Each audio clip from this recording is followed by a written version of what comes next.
Walker County officials consider themselves lucky. Despite the worst tornado damage anyone can remember, they didn't lose any lives, and that's a major miracle.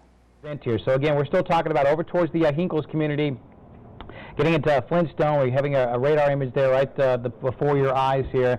And again, we're watching this. We're going to put the cities back on just to kind of give you an idea of some of the times here of this rotating storm, of this supercell that is pushing through.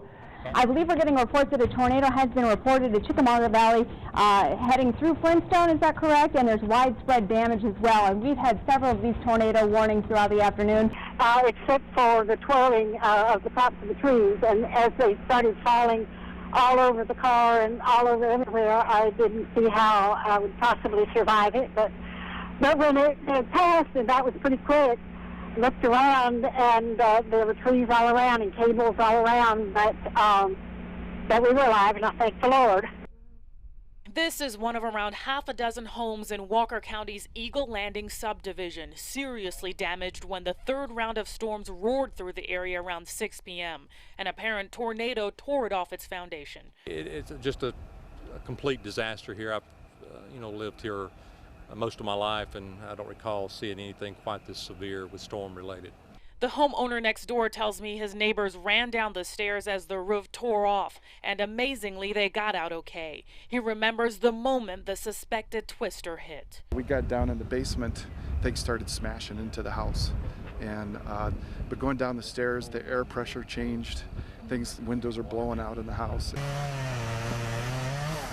Nearby in Rossville, trees blocked the Tree and Sky mobile home park. Neighbors came out to help. We were surprised nothing much happened at the 2 o'clock storm through here, and so we really thought everything was good, and then this one really surprised us.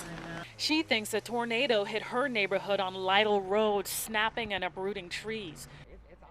This used to be a one-story, 3-bedroom brick house with a double garage, where Bobby Wilson and his wife lived for years. You were kind of just between the two walls there? Until Wednesday, when a tornado ripped through northern Walker County, whipping winds of 150 miles per hour. All of a sudden I heard glass break, and it was over. When the glass broke, it picked the house up, moved it back 12 foot, dropped it.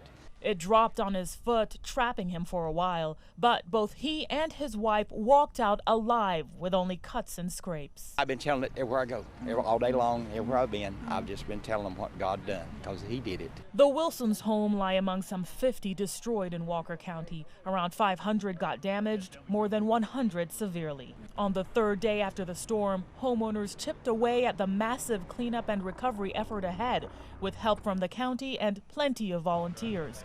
We caught up with young people from Oakwood Baptist Church handing out water. It's just overwhelming. You know, you just hurt for the people, but everybody's coming together. That's what's amazing. You know, when people hurt, when a community hurts, I feel like that we all have something in common, you know, and it brings the best out of everyone.